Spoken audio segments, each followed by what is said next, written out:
Luc 4 au verset 18. L'Esprit de l'Éternel est sur moi, parce qu'il m'a oint pour annoncer une bonne nouvelle aux pauvres. Il m'a envoyé pour guérir ceux qui ont le cœur brisé, pour proclamer aux captifs la délivrance, aux aveugles le recouvrement de la vue, pour renvoyer libres les opprimés. Amen. L'Esprit du Seigneur, l'Éternel, est sur moi, parce qu'il m'a oint pour annoncer une bonne nouvelle aux malheureux. Mes frères, mes sœurs, je veux vous annoncer une bonne nouvelle. Le malheureux, nous on croyait qu'il avait besoin d'argent. Mais la Bible nous dit que le malheureux a besoin de bonnes nouvelles. Tu peux lui donner de l'argent, mais juste pour un temps, tu ne peux pas changer sa vie. Il a besoin de quoi? De bonnes nouvelles. Ce qui va restaurer son âme. Pourquoi est-ce qu'il est malheureux? Mais peut-être parce que dans sa vie, il a commis des erreurs. Et il s'est dit que c'est trop tard. Mais il faut lui dire que l'étoile brillante du matin peut lui permettre d'avoir un nouveau départ. Et que rien n'est impossible à Dieu. Là où il pensait qu'il avait joué, le Seigneur peut lui permettre de réussir et être un témoignage. Le malheureux a besoin de bonnes nouvelles. Celui qui a le cœur brisé et qui croit que parce que cette relation n'a pas marché, il n'aura plus de relation qui marche. Annonce-lui que non. Dieu peut te donner quelqu'un dans ta vie et tu vas vivre une relation mieux que celle que tu avais avant. Pourquoi? Il est allé au Nord de Cana. La Bible dit quoi? Il a transformé l'eau en vin. Si le vin est fini et que c'est devenu de l'eau, lui peut transformer l'eau en vin. C'est tout un symbole que Jésus a fait. Pour dire que l'amour que tu vas vivre même après sera mieux que ce que tu avais connu. Parce que le vin que le Seigneur a transformé était mieux que le premier vin. Le malheureux a besoin de bonnes nouvelles. Je ne sais pas ce qui t'a oppressé, ce qui t'opprime, ce qui fait que tu n'es pas bien en toi. Mais j'aimerais te dire, Jésus est la solution que Dieu a envoyée à toute l'humanité. Dieu ne te rejette pas. Dieu dit, venez à moi. Vous tous qui êtes fatigués et chargés, et je vous accorderai le repos. Il sait très bien que ce n'est pas des charges physiques, ce sont des charges spirituelles, des charges émotionnelles, des charges mentales qui font que certains veulent même se donner la mort. Mais on dit, tant que tu vis, il y a de l'espoir. C'est pour cela que Dieu il a fait. Il fait jour, il fait nuit, encore un autre jour. Ce n'est pas un seul jour jusqu'à la fin. On dit que quand c'est gâché, c'est gâché. Non. Si le jour passé n'a pas marché, il te donne l'occasion de te reposer et de te lever pour une nouvelle saison, un nouveau jour, une nouvelle opportunité, une nouvelle grâce, un présent, un cadeau. Acclame le Seigneur. J'aimerais te dire que Dieu t'a tellement aimé qu'il s'est fait homme. Il a donné Jésus-Christ. Pour que quiconque croit en lui ne périsse point, mais qu'il ait la vie éternelle. Il dit le voleur ne vient que pour dérober, égorger et détruire. Je ne sais pas ce que Satan t'a dérobé. Peut-être qu'il a pris ta paix, peut-être qu'il a pris ta joie, peut-être qu'il a pris ta santé, peut-être qu'il a pris ton mariage, il a pris quelque chose. Mais il dit, moi Jésus, je suis venu afin que les brebis aient la vie et qu'elles soient libres.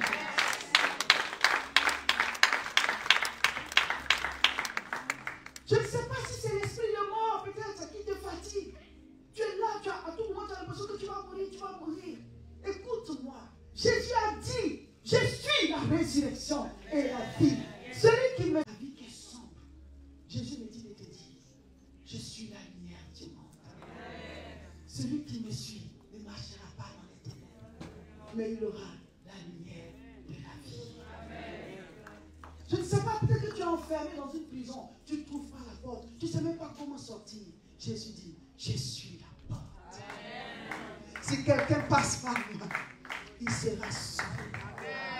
Il entrera, il sortira et il trouvera de verts pâturages.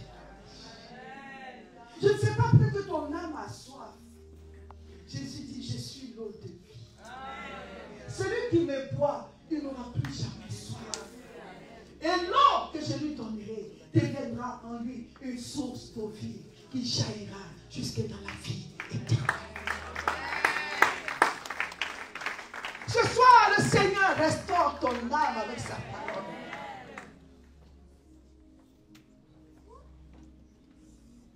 Il est le roi des rois. Je ne sais pas ce qui est établi sur ta vie et qui a fait de toi un esclave. Mais reçois le roi des rois. Pour que cette servitude prenne fin.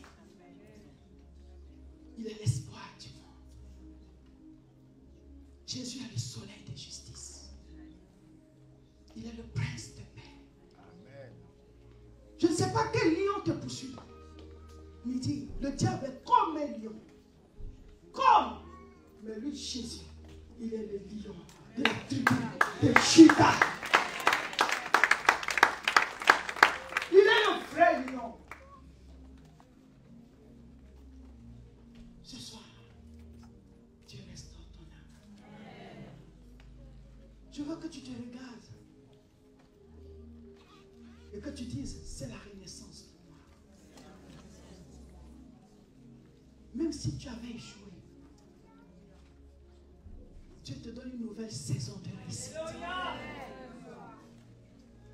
Si Satan t'accusait et qu'il disait, voilà, tu as vu ce que tu as fait de ta vie. Tu as échoué à tel niveau, à tel niveau. Il dit, il va te faire réussir, pas à cause de toi, mais à cause de son nom. Amen. À cause de son nom. Amen. Je ne sais pas ce que tu as gâché. Il est le réparateur de ta vie. Je ne sais pas là où tu as mis ton pied, où tu ne devais pas mettre. Mais il est notre papa. Et le papa, il nettoie ce que l'enfant a sali. Ce soir, Dieu veut relever ta vie. Dieu veut te guérir. Satan t'accuse, il dit, tu es coupable. C'est toi-même qui as causé cette maladie dans ta vie. C'est toi qui t'es mis en retard. Je vais te donner l'espoir. J'ai une bonne nouvelle pour toi. Quelqu'un a payé à Golgotha. Le prix a été payé. Tu n'es plus coupable. Il dit aller annoncer la bonne nouvelle. La bonne nouvelle, c'est qu'on n'est plus coupable. Quelqu'un a pris notre culpabilité. Il a été cloué pour nous, à notre place.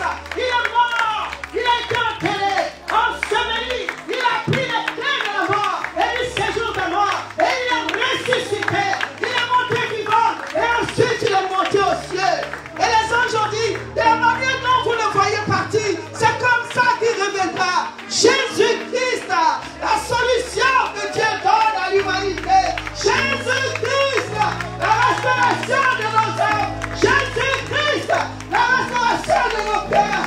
Jésus, l'agneau immolé, la victime expiatoire, la rédemption que Dieu donne à l'humanité.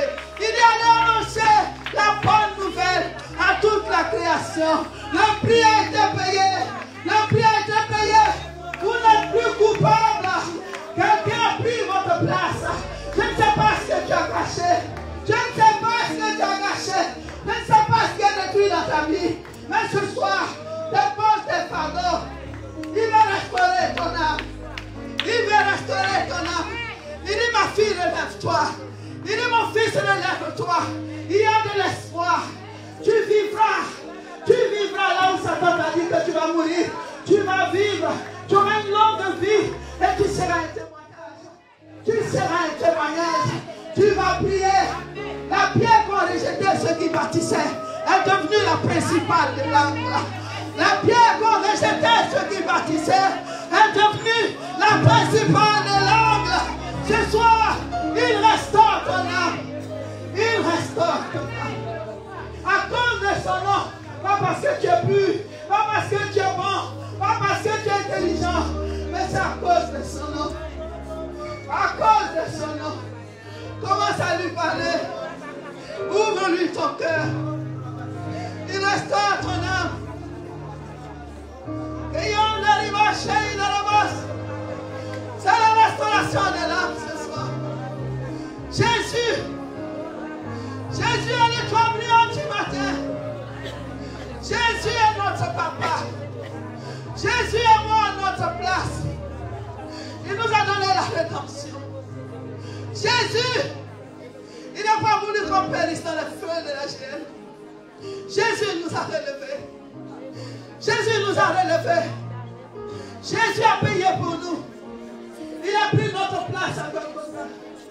Oui, tu n'es plus coupable, ma soeur. Il faut te pardonner à toi-même tes erreurs. Il faut te pardonner à toi-même, mon frère. Car Dieu te pardonne. Dieu a fait tomber les fautes sur quelqu'un d'autre. Dieu a fait tomber la souffrance sur quelqu'un d'autre. Regarde, tu es libre. Dieu a quitté. Ils ont payé la caution. Tu peux sortir de cette prison.